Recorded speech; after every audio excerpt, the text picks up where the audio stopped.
اگر کوشش کریں، اور اللہ تو رحمان و رحیم ہے، اگر ہم کوشش بھی کریں گے اپنے عمل کی اصلاح کی، یا رسول و آل رسول کو فالو کرنے کی ہم کوشش بھی کریں گے، تو اللہ تعالیٰ اس کوشش کا بھی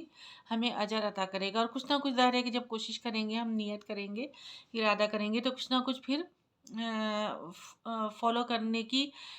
کچھ نہ کچھ ہمارے عمل کی اصلاح جو ہے وہ ضرور ہوگی، اور جب ہم کوشش کریں گے تو پھر اس کا بھی اجر ہے۔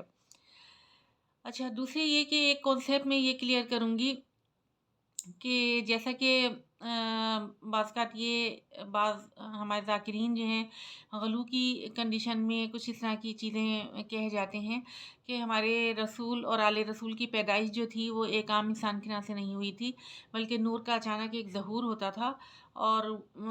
وہ معرض وجود میں آ جاتے تھے، اور ایک نوزائیدہ بچے کی طرح سے وہ اپنے مادر کی گود میں آ جاتے تھے۔ تو یہاں میں تھوڑا سا اس کانسیپٹ کو کلیئر کروں گی کہ دیکھیں، جب اللہ نے نمونۂ عمل بنا کے بھیجا ان مقدس ہستیوں کو، تو ان کی تخلیق جو تھی وہ ایک عام انسان کی طرح سے ہی ہوئی۔ ولادت جو ہے ایک عام انسان کی طرح سے ہوتی تھی، اس لیے کہ اگر اچانک نور کا کوئی ایک حویلا سا نمودار ہوتا، تو پھر لوگوں کے پاس یہی جواز ہوتا کہ بھائی یہ تو نورانی مخلوق ہیں، اور ہم تو انہیں فالو نہیں کر سکتے، ہم تو خاک سے بنے ہوئے ہیں، ہم تو مٹی سے بنے ہوئے ہیں، ہم عام انسان ہیں، ہم کس طرح سے فالو کریں۔ لیکن جب ایک عام انسان کے لیے نمونۂ عمل بنا کے بھیجا تھا، تو ایک عام انسان کی طرح سے ہی تخلیق بھی ہوئی، ولادت بھی ہوئی، اور پھر انہوں نے اس طرح سے بچپن گزارا، پھر جوانی گزار کے دکھائی، بڑھاپا گزار کے دکھایا۔ ہمارے انبیاء اور معصومین کی ولادت جو ہے وہ اسی طرح سے ہوتی تھی جیسے ایک عام انسان کی ہوتی ہے۔ تو اس سلسلے میں آپ کو 3 مثالیں پیش کروں گی جنہیں عقل بھی ظاہر ہے کہ تسلیم کرتی ہے، کہ ہمارے رسول صلی اللہ علیہ وآلہ وسلم کی جب ولادت باسعادت سے کئی مہینے پہلے جو ہے آپ کے والد حضرت عبداللہ اس دنیا سے رخصت ہو چکے تھے، تو اس وقت آپ کہاں تھے؟ ہمارے رسول کہاں تھے؟ ظاہر شکم مادر میں ہی تھے۔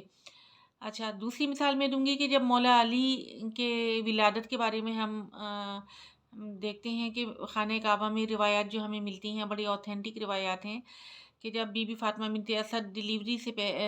کا وقت قریب آیا اور آپ خانہ کعبہ کی طرف آئیں، اور خانہ کعبہ کی دیوار شق ہوئی اور آپ اندر چلی گئیں، اور وہاں جا کے ولادت ہوئی مولا علی کی، تو اس وقت مولا علی کہاں تھے؟ وہ ظاہر ہے کہ شکم مادر کے اندر ہی تھے۔ پھر تیسری مثال میں آپ کو دوں گی کہ جب حضرت محسن علیہ السلام کی شہادت کا ہم حال بیان کرتے ہیں، تو حضرت محسن کون تھے؟ یہ میں تھوڑا سا یوتھ کے ذہنوں میں شاید نہ ہو اتنا یہ کانسیپٹ کلیئر کہ حضرت محسن کون تھے۔ حضرت محسن بی بی فاطمہ اور مولا علی کی یہ 5ویں اولاد تھے، اور جب بی بی فاطمہ 5ویں دفعہ پریگننٹ ہوئی تھیں، تو وہ اپنے بابا کے پاس تشریف لے کر گئیں، اور رسول خدا صلی اللہ علیہ وآلہ وسلم سے آپ نے فرمایا کہ بابا، جیسے آپ نے میرے پہلے 4 بچوں کے نام رکھے ہیں، 5ویں بچے کا نام بھی آپ ہی عنایت فرمائیے۔ تو رسول جو تھے وہ ذرا آبدیدہ ہوئے، آپ کی آنکھوں میں آنسو آ گئے، اور آپ نے بہت غمزدہ ہوئے اور فرمایا کہ فاطمہ، شاید اس بچے کی زندگی اس دنیا میں نہیں ہے، اگر ہوتی تو میں اس کا نام محسن رکھتا۔ تو حضرت محسن کی شہادت کا جب ہم حال بیان کرتے ہیں کہ جلتا ہوا دروازہ گرا تھا بی بی فاطمہ پر، اور اس سے حضرت محسن کی شہادت ہوئی تھی، تو اس وقت حضرت محسن کہاں تھے؟ وہ بی بی فاطمہ کے ظاہر ہے کہ شکم مادر ہی میں تھے۔ تو اصل میں ان مقدس ہستیوں کے بارے میں اس طرح کی گفتگو کرنا جو ہے وہ ویسے بھی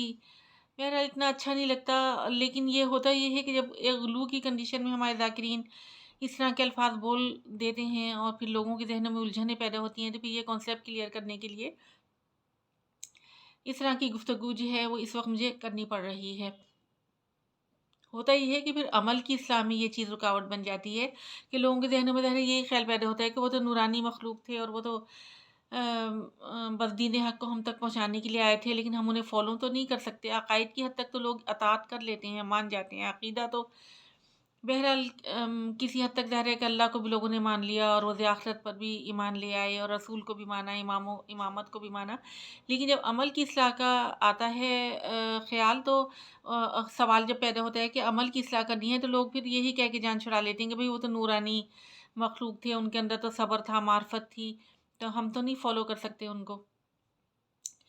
تو اس وجہ سے یہ کانسیپٹ جو ہے کلیئر کرنا بہت ضروری ہے۔ دوسری بات یہ کہ اللہ تعالیٰ نے اطاعت کا اگر حکم دیا ہے اور نمونۂ عمل ان ہستیوں کو بنا کر بھیجا ہے، تو ان کو ایک عام انسان کی طرح سے آپ نے زندگی بھی گزار کے دکھائی. ٹھیک ہے، صفات تو تھیں. میں اپنے پہلے ایک لیکچر میں یہ بات ثابت کر چکی ہوں کہ اللہ کی صفات موجود تھیں مقدس ہستیوں کے اندر، تو ان کی عظمت سے کوئی انکار نہیں ہے، ان کے اندر خدائی صفات موجود تھیں. لیکن زندگی تو ایک عام انسان کے یہاں سے گزار کے دکھائی. تو اور آزمائشوں سے جو گزرے ہیں وہ ایک عام انسان کے یہاں سے گزرے ہیں. تو اس سلسلے میں جب حضرت امام جعفر صادق علیہ السلام سے کسی نے سوال کیا کہ یا امام، یہ جو ہم سنتے ہیں کہ ہمارے رسول اور آل رسول کو خدا نے معصوم عن الخطا پیدا کیا اور پھر نمونۂ عمل بھی بنا کر بھیجا، تو یہ کیسے ممکن ہے؟ تو ہمارے امام علیہ السلام نے فرمایا کہ معصوم عن الخطا تو اس لیے اللہ نے پیدا کیا کہ ایک رول ماڈل بنا کے بھیجا گیا تھا، تو لہٰذا خطا سے ہمارے انبیاء اور معصومین جو ہیں وہ خطا سے پاک تھے. یعنی اس کی مثال میں یہ دوں گی کہ دیکھیں، ایک اگر فرض کریں کہ ایک ایجوکیشنل انسٹیٹیوٹ ہم بھی قائم کریں اگر، تو ہم اگر ایک اچھا ایک اسٹینڈرڈ قائم کرنا چاہتے ہیں اپنے انسٹیٹیوٹ کا، تو جو ہم معلم رکھیں گے وہاں، تو وہ ہم چاہیں گے کہ معلم کیونکہ ایک رول ماڈل ہوتا ہے اور وہ علم کا ایک سورس ہوتا ہے سورس آف نالج، تو وہ اتنا اپنے سبجیکٹ میں پرفیکٹ ہو وہ معلم، وہ ٹیچر، کہ اس سے مسٹیک کے چانسز نہ ہوں. تو جب اللہ تعالیٰ اتنی عظیم و برتر، اتنی بزرگ ایک اللہ تعالیٰ کی ذات ہے کہ وہ جب ایک ایجوکیشنل انسٹیٹیوٹ قائم کرا ہے، یعنی یہ دنیا جو ایک ایجوکیشنل انسٹیٹیوٹ ہے، جب اللہ تعالیٰ ایک ایگزامینیشن ہال ہے جس میں معلم بنا کے انبیاء کو بھیجا گیا، معصومین کو بھیجا گیا، تو یہ کیسے ممکن ہے کہ ان سے معاذ اللہ کوئی خطا سرزد ہونا کوئی ممکن ہوتا؟ تو ظاہر ہے کہ معصوم عن الخطا تو اس لیے بنا کر بھیجا گیا. اور لیکن کیونکہ نمونۂ عمل بنا کے بھیجا گیا تھا، تو لہٰذا اب زندگی ایک عام انسان کے طرح سے گزار کے دکھائی. یعنی امام علیہ السلام نے فرمایا کہ بس ناجائز خواہشات سے پاک رکھا تھا اللہ تعالیٰ نے. جائز خواہشات تو انبیاء اور معصومین کے اندر موجود تھیں. یعنی اگر بھوک کی اذیت ہے تو وہ اسی طرح سے ہوتی تھی جیسے کہ ایک عام انسان کو اذیت ہوتی ہے. اگر ہمارے انبیاء اور معصومین کو یعنی اگر پیاس کی اذیت برداشت کی تو وہ اسی طرح سے کی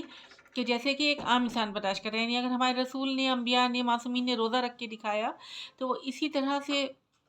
انہوں نے روزے کی کنڈیشن میں بھوک اور پیاس کی اذیت اسی طرح سے برداشت کی جیسے کہ ایک عام انسان برداشت کرتا ہے. یا جہاد میں اگر گئے اور اگر تیر و خنجر لگے اور زخم اگر آئے آپ کے جسم میں، یعنی راہ حق میں جو بھی تکلیفیں برداشت کی، اگر پتھر مارے گئے تو وہ اس طرح سے ہمارے رسول نے اذیت برداشت کی جیسے کہ ایک عام انسان کے جسم پہ اگر پتھر مارا جائے تو اسے جس طرح سے اذیت ہوتی ہے، اس طرح سے ہمارے رسول نے بھی وہ اذیت اٹھائی. اگر میدان جہاد میں گئے ہیں اور وہاں زخم ہمارے رسول اور مولا علی بعض کر بڑی زخمی کنڈیشن میں واپس آتے تھے تو وہ زخموں کی اذیت انہیں اسی طرح سے ہوتی تھی جیسے کہ ایک عام انسان کو اذیت ہوتی ہے. تو یعنی یہ کہ یہ ایک زندگی تو ایک عام انسان کی طرح گزار کے دکھائی نا، تو فالو کرنا ان کے اخلاق و کردار کو وہ ایک عام انسان کے لیے ناممکن تو نہیں ہے نا، ممکن ہے. اس لیے کہ اگر ناممکن ہوتا تو اللہ کبھی بھی فالو کرنے کا حکم ہمیں نہ دیتا. تو یہ ایک کانسیپٹ جو ہیں وہ کلیئر کر لینے چاہیے، اس لیے کہ عام طور پر عمل کی اصلاح میں یہی چیزیں رکاوٹ بنتی ہیں. اس لیے آج کی اس کلپ میں نے ان کانسیپٹس کو کلیئر کرنے کی کوشش کی. نیکسٹ کلپ تک کے لیے اللہ حافظ.